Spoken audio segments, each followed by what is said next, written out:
So what's the job of a comedian? The job of a comedian, the way I see it, is to take the things in people's lives that scare them, that make them angry, that make them wish they didn't have to walk outside during the day, and give it a spin, make them laugh, make people's lives better. Well, what's the biggest thing in the world right now? Hashtag lives matter. Black lives matter, white lives matter, blue lives matter, green, orange, and yellow lives matter. I'm not here to judge anyone on where you stand about that, frankly. I kind of don't want to talk about that right now. There's too much talk going on about it.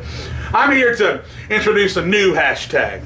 That's right. It is Animal Lives Matter. And now there are members of PETA and animal rights activists going, yay, he's the voice in the darkness. Someone's on our side. Let's put on the brakes. Let's make it very clear. I love my leather belt. I like wearing my comfortable wool socks when it gets cold outside during a winter's night. I enjoy a nice, juicy, fat steak every once in a while. So let's not get carried away. My point is, I think we should focus more research and time on the way animals think, what they do, the reasons they do the things that they do. And we like to chalk it up to animal instinct. They do what they do because that's what they're supposed to do. But if someone talked that way about humans, we would find it insulting, right? Like, we have a purpose, man. We're here on this earth for a reason. We have things we are supposed to do. It's not just instinct, so why should we insult animals like that, you know? I have a story, just to explain kind of what I'm talking about here. So I was driving along one day with my buddy. There's this animal carcass in the middle of the road, right? Natural selection. This animal had died. Here come a bunch of blackbirds, crows or falcons or eagles or something, and they're picking at this carcass, right?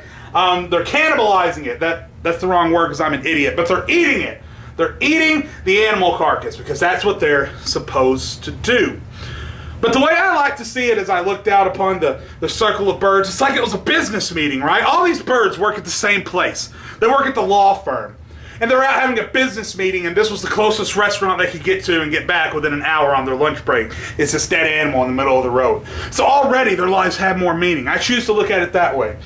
But me and my buddy are driving towards these birds picking at this carcass, no less than 55 miles an hour. Now what do birds do? Self-preservation. They see the car coming, they scatter, they flutter away, off into safety. When the car passes by, they come back and they finish their meal. That's just kind of how birds operate, you know, they have to live. So we're approaching these birds. Almost all of them flutter away, but then there's one.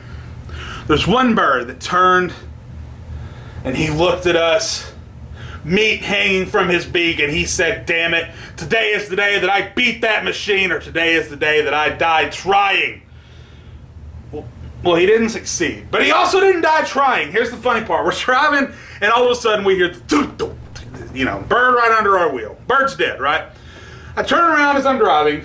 I look. This thing is still kicking, right? Its head is into the concrete like this. Its body is angled upwards, ass in the air, and it is just kicking around, trying to pull its head up off the concrete. These other birds are flying down to check on him. So here come his co-workers, right? And they're checking on him. And I saw this one bird get really close, and I choose to believe his name was Steve. He's lower level. He works at the mailroom. He was just there to take notes that day. And he approaches Paul, which is the man bird whose head got pushed into the concrete.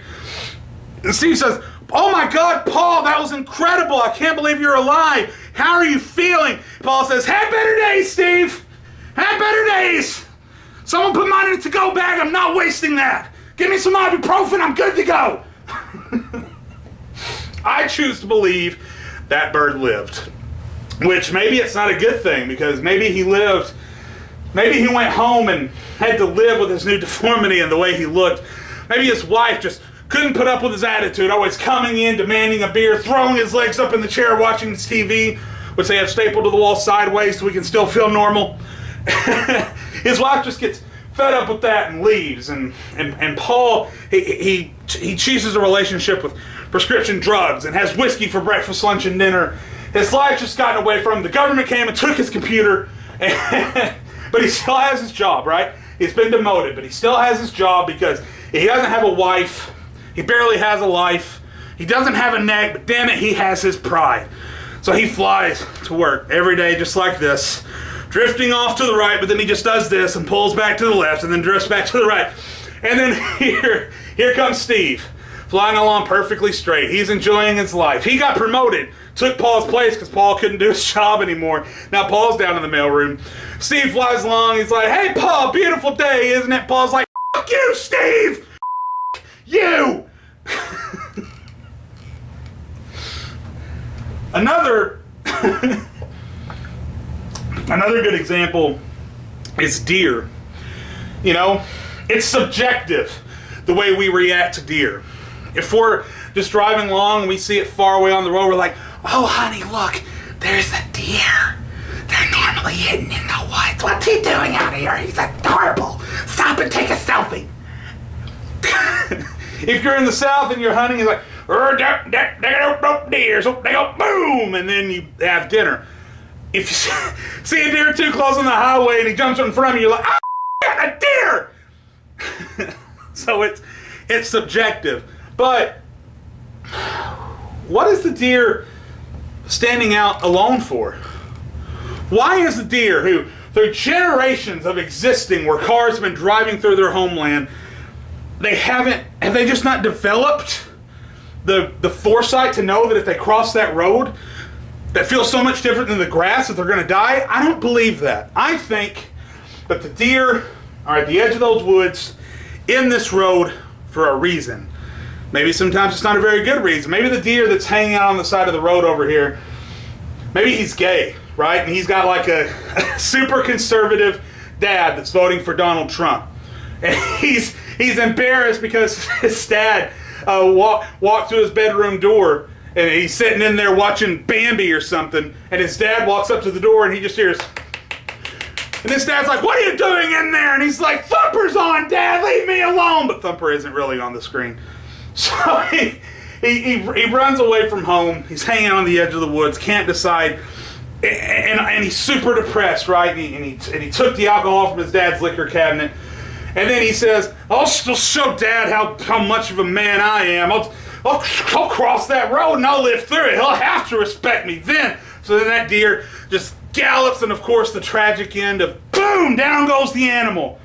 And then of course you get out and you carefully lift the deer's head up and you tell him how sorry you are, how you didn't see him, just hold on and you'll get him to a vet. He looks up with his tongue hanging out and he's like, don't tell Dad about the antler porn under my bed. Thanks for watching, guys. Obviously, I'm new at this comedy thing. That's just some stories that I had locked up in the back of my mind for a while. You know, like, share, comment, or tell me if I sucked, please. If I need to just stop doing what I'm doing, please don't be afraid to tell me. Otherwise, thanks for watching, guys.